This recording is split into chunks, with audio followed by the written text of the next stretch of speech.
हम आपको एक बड़ी शख्सियत से मिलाते हैं।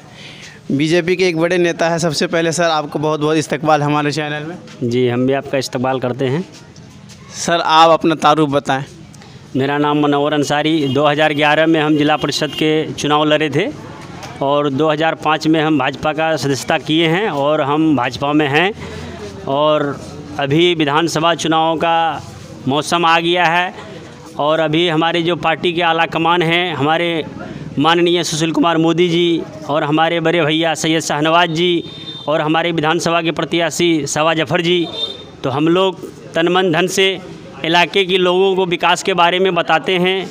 माननीय नरेंद्र मोदी जी और हमारे माननीय गिरिराज जी, माननीय सुशील कुमार मोदी जी, हमारे दिलीप जायसवाल जी कि उनका जो कार्यकाल रहा है उसके कार्य अवधि में हमारे बिहार में जो चौमुखी विकास हुआ है, उस विकास के नाते पर हम लोग पब्लिक के पास जाते हैं और उनसे वोट की मांग करते हैं कि हमारे विधानसभा से शहबाज जफर जी को भारी से भारी मतों से विजय बनाएं, ताकि हमारे अमर विधानसभा में चौमुखी विकास हो सके।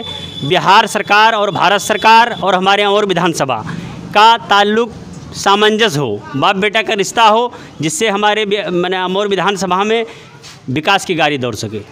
सर आपने विकास की बात कही है, लेकिन कई बार यहाँ इस इलाके में सैलाब आया। ये सैलाबी इलाका कहा जाता है। आपकी पार्टी रूलिंग पार्टी है। पूर्णिया डिस्ट्रिक्ट को सुखाड़ क्यों घोषित कर दिया गया? जी, ये जो सीमांचल का जो इलाका है, अमौर, बैसी, बैसा, ये पसमानदी इलाका है और यहाँ हमेशा बाढ़ और सुखाड़ होता है, जिससे यहाँ के किसान का कमर टूटता है।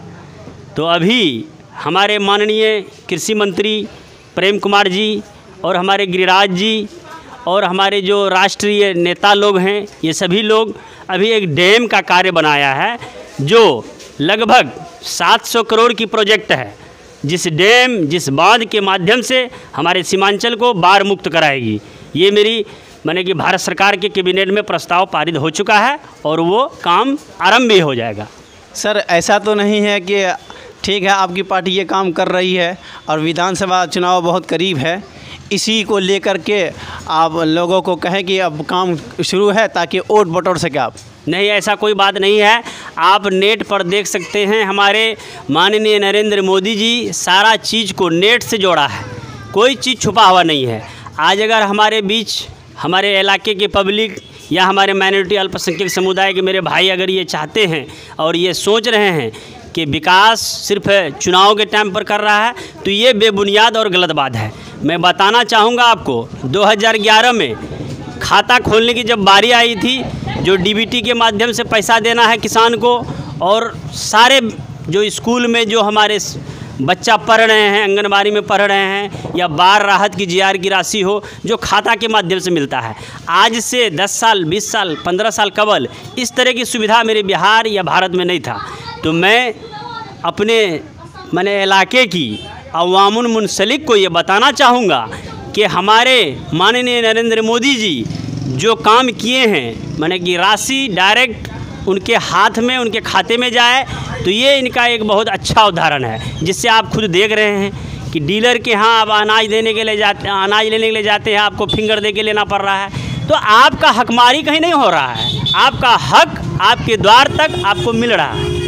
सर एनआरसी, सीए, इन कानूनों को लेकर आपका क्या रवैया है, आपका क्या कहना? जी, ये एनआरसी, सीए जो है, हमारे जो विरोधी दल हैं, ये लोगों को बरगला रहा है। माइनॉरिटी अल्पसंख्यक समुदाय के जो लोग हैं, इनको बरगला रहा है। ऐसी कहीं कोई बात नहीं है। हमारी पुश्तैनी जगह है भारत में, हमारी जन्म हुआ है यहाँ पर, हमको कौन माय के लाल यहाँ से हटाएगा? कोई नहीं हटाएगा। हाँ, लेकिन कुछ कागजात हैं हमारे पूर्वजों का, जो आपको शो करना होगा, आपको नागरिकता का सबूत देना होगा, और इससे हमें भयभीत नहीं होना है। हमारे माइनॉरिटी समुदाय के जो लोग हैं, उनको डरना नहीं है और वो निसंकोच, निसंदेह भारत में रहें। भारत का सुपूत है, भारत में जन्मा है, यहीं के मिट्टी में खाकपोश होना है, उसको कोई डर भय नहीं रखना है। सर खास तौर से सीमांचल के इलाके में कुछ गांव ऐसे हैं, कुछ घर ऐसे हैं जो सैलाब की जद में सिर्फ जान बचाना मुश्किल है।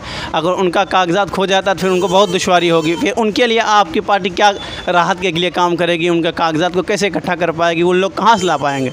जी, सारा व्यवस्था है। 1954, 1904 के जो खतियान है ऑलरेडी कंप्यूटर पर डला हुआ है, उसको कहीं जाने की कोई आवश्यकता नहीं है।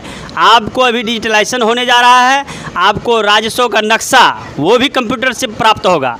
कोई कागजात के लिए कहीं नहीं जाना है। अगर आपका घर दह गया, सैलाब में विलीन हो गया, आग लग गया, कुछ भी हुआ है, आपका सारा पेपर सरकार के वेबसाइट पर अपलोड है। कोई भयभीत नहीं होना है हमारे माइनॉरिटी को। सर, आपके पार्टी का जो टक्कर है किस पार्टी से होने जा रहा है? जी, ये टक्कर मेरा सीधा, माने कि बिहार के जो सुशासन बाबू थे हमारे, जिन्होंने कि चारा घोटाले में कईयों साल चबा के बैठे हुए थे, लालू जी और तेजस्वी जी, उनसे मेरी टक्कर है सीधा बिहार में। सर, आपके यहाँ इस पार्टी के आला कमान कौन होंगे, नीतीश कुमार या कोई और? जी, अभी तो हमारा माने कि जो आला कमान है, तो हम लोग नीतीश कुमार के साथ संयुक्त चुनाव लड़ रहे हैं, और परिणाम आने के बाद हम जो अभी मेरा निर्णय है वो चुनाव के बाद भी रहेगा। सर, ऐसा है कि पिछले विधानसभा में नीतीश कुमार साहब आपके खुद ही खिलाफ थे, फिर साथ हो गए, वही आपके और भी बड़े नेता उनके ऊपर कई तरह का आरोप लगाया, लेकिन आपकी पार्टी में आने के बाद क्या वो फिर सही हो जाते हैं?